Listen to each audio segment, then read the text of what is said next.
kulanti wacan daawada halkan waa boggeena Facebook ee tixraaca wararka iyo barteena YouTube-ka ee halbeega wararka qodobada wararka ee aan xilligan idiin heynana waxaa kamid ah ciidanka beesha xawaadle oo guulo badan ka keenay dagaalada gobolka Hiiraan oo markan howlgallo ka dhanaha al-shabaab ka bilaabay qaybo kamid ah gobolka Shabeellaha Dhexe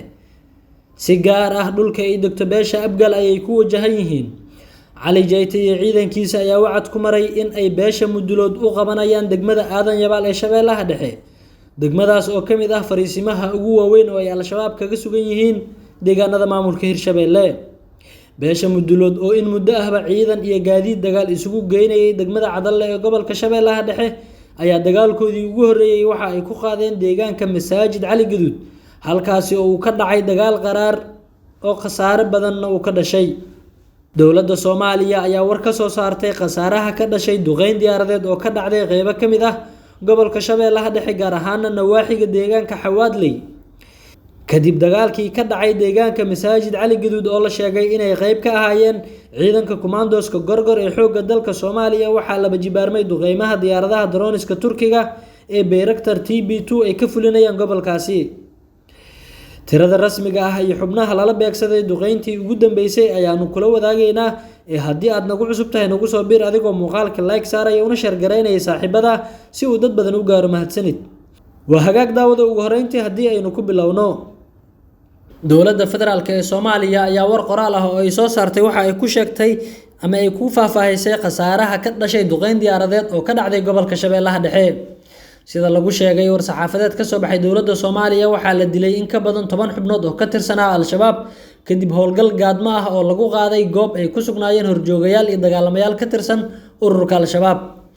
wasaaradda warfaafinta ee dowladda Soomaaliya ayaa waxa ay sheegtay in 17 ka tirsan al-shabaab lagu dilay howlgalka oo aan si cad loogu sheegin duqeyn inuu ahaa iyo in si kale oo toogasho ah loo fuliyay warka qoraalka ah ee ka soo baxay dowladda Soomaaliya ayaa lagu sheegay in laba hogaamiye oo al-shabaab muhiim u ahaa ay ku jireen xubnaha la khaarijiyay ee howlgalkaasi ciidamada NISA iyo kuwa caalamiga ah ee taageero ay si wada jir ah u fuliyeen inkasta oo aan la sheegin labada horjooge ee shabaabka laga dilay magacyadooda haddana waxa ay dowladda Soomaaliya sheegtay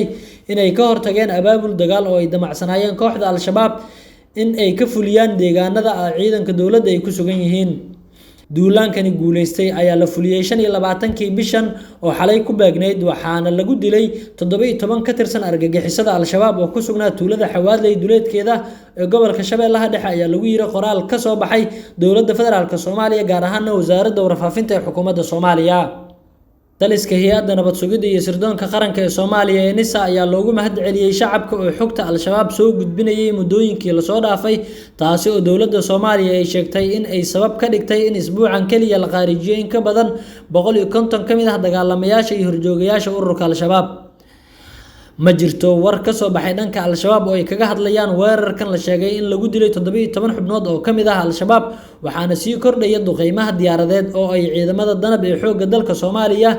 iyo kuwa caalamiga ah ee taageera iyo kuwa commandoska gorgor ee xoogga dalka iyo diyaaradaha droniska Turkiga ay ka fulinayaan ama ay la bartilmaameedsanayaan fariisimaha iyo deegaanada ay ku sugan yihiin kooxda al-shabaab kahor inta uusan soo bixin warka qoraalka ah ee wasaaradda warfaafinta Soomaaliya waxaa la soo faafiyay sawirada gaari caasi ah oo la sheegay in uu ahaa mid ay saarnaayeen xubno ka tirsan ururka al-shabaab oo basbeelay kadib markii la beegsaday duqeyn xagga cirka ah xilli uu marayay aagga deegaanka Xawaadley ee gobolka Shabeellaha Dhexe iyadoo la soo wariyay in dadkii la socday oo al-shabaab ka tirsanaa halkaas ay ku geeriyoodeen madaxda ugu sareysa dalka ayaa waxa ay horey u cilaamiyeen dagaal ka dhan ah kooxda al-shabaab kaasi oo qorshihiisu yahay in gabi ahaanba dalka looga saaro waxaana gobolada Hiiraan Shabeellaha Dhexe Galgaduud iyo qaybo kamid ah gobolada Baay iyo Bakool ka socda kacdoon shacab oo ay dowladda Soomaaliya gadaal ka taageerayso kaasi oo al-shabaab ku wajahan ilaa iminka waxaa la xaqiijiyay in goboladaasi deegaano badan oo kamid ah al-shabaab laga saaray iyadoo deegaanada qaar ay wili ka socdaan howlgallo ka dhan ah ururka al-shabaab wararka aanu ku helayno deegaano hoostaga xadka ay wadaagaan gobolada Hiiraan iyo Shabeellaha Dhexe ayaa waxa ay sheegayaan in halkaasi ay ka socdaan howlgallo qorsheysan oo ay fulinayaan ciidanka macawisleyda ah ee beesha Xawaadle kuwaasi oo guulo waaweyn ka keenay dagaaladii al-shabaab ay kula galeen qaybo kamid ah bariga gobolka Hiiraan oo ay beeshani aad u degto saraakiisha ciidanka hogaaminaysay ayaa waxa ay sheegeen in ciidanka ay si wada jir ah howlgalka ugu fuliyeen tuulada Mubaax oo hoos tagta degmada Aadan Yabaal isla markaana qorshuhu yahay inay qabtaan degmada Aadan Yabaal waxaa la sheegay in howlgalkaasi lagu burburiyay saldhigyo al-shabaab ay ku lahaayeen deegaanka lamana soo sheegin khasaaro haddii uu ka dhashay howlgalka iyo israsaaseyn kooban oo laga maqlay deegaankaasi. ciidanka commandoska danab iyo kuwa macawisleyda ee duulaanka ku qaaday deegaanka ayaa waxa ay sheegeen inay sii wadi doonaan howlgallada ka dhanka ururka al-shabaab. howlgal uu hogaaminayo gudoomiyaha gobolka Hiiraan Cali Jayte Cismaan ayaa waxaa al-shabaab looga faramaroojiyay deegaano dhowr ah oo ay kaga sugnaayeen gobolka Hiiraan kuwaasi oo qaarkood in muddo ah ay ka ariminayeen. beesha xawaadle oo howlgalka al-shabaab ka dhanka ah hogaaminaysa ayaa waxa ay markaas sheegeen inay ku wajahan yihiin deegaanada beesha Abgaal ay degto ee ka tirsan gobolka Shabeellaha Dhexe kuwaasi oo xad dhow la leh gobolka Hiiraan ee bartamaha Soomaaliya. ciidanka beesha xawaadle ayaa waxa ay wacad ku mareen inay soo furan doonaan ama al-shabaab ay ka faramaroojin doonaan deegaano dhowr ah oo ay ugu horeyso degmada Aadan Yabaal ee gobolka Shabeellaha Dhexe halkaas oo iminka ah fariisinka ugu weyn oo ay al-shabaab ku leeyihiin gobolada Hirshabeelle. ciidanka macawisleyda ee beesha xawaadle iyo sidoo kale saraakiisha howlgalka qaybta ka ah ayaa waxay sheegeen in maalmaha soo socda ay gudaha u gali doonaan degmada Aadan Yabaal iyagoo sheegay in ay ku soo raageen ciidanka beesha Abgaal kuwaasi oo in muddo ahba fariisin ku lahaa degmada Cadalle. ciidanka Abgaal ayaa howlgalkoodii ugu horeeyay waxa ay ka sameeyeen deegaanka Masaajid Cali Gaduud iyadoo halkaasi uu ka dhacay dagaal aad u xooggan isla markaana khasaaro badan uu ka dhashay. ciidanka beesha xawaadle ayaa waxa ay sheegeen in markan ay iyagu doorka hogaaminta dagaalka gobolka Shabeellaha Dhexe qaybtooda ka qaadan doonaan isla markaana ay caawin iyo garab istaag u muujinayaan beesha Abgaal oo ay ku adkaatay inay soo gaaraan deegaanada al-shabaab ay ku xoogan yihiin ee beesha degto. howlgal uu hormuud u yahay gudoomiyaha gobolka Hiiraan ayaa waxa al-shabaab looga saaray deegaano dhowr ah kuwaasi oo muhiim u ah isla markaana istiraatiijiyadda isu socodka gobolada dhexe iyo gobolada koonfur galbeed muhiim u ahaa. ururka al-shabaab ayaa weeraro rogaal celin ah waxa ay ku soo qaadeen deegaanadii laga faramaroojiyay inkastoo meelaha qaarkood ay ku jabeen isla markaana khasaaro xoogan lagu gaarsiiyay waxaana ka mid ah deegaanada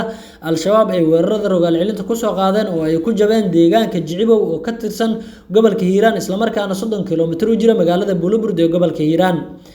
ciidanka beesha xawaadle oo dhul baaxad weyn kala wareegay al-shabaab ayaa markan waxa ay xaqiijiyeen in ay u gudbayaan qaybo ka mid ah gobolka Shabeellaha Dhexe halkaasi oo iminkaba deegaano hoostaga ay howlgal ka wadaan. beesha Abgaal ayaa warkan waxa uu ku noqonayaa mid u tun ah maadaama beeshan ay mar hore soo bandhigeen xuduud ciidan iyo saanad military iyaga oo sheegay in ay si dhow ama maalmaha soo socda ay la wareegi doonaan deegaano badan oo ay al-shabaab ku sugan yihiin balse tuuladii ama deegaankii ugu horeeyay oo ah Masaajid Cali Gaduud ayaa ilaa iminka aan gacan ku hayntiisa sal fadhiya lahayn. wararkii ugu dambeeyay oo aad xilligan kala socoteen baraheena internetka sida YouTube-keena halbeega wararka iyo barteena Facebook ee Tixraaca wararka wanaagenta haddii aad nagu cusub tahay nagu soo biir adigoo muuqaalka like saaraya una share gareynaysa saaxiibadaasi uu dad badan u gaaro mahadsanid.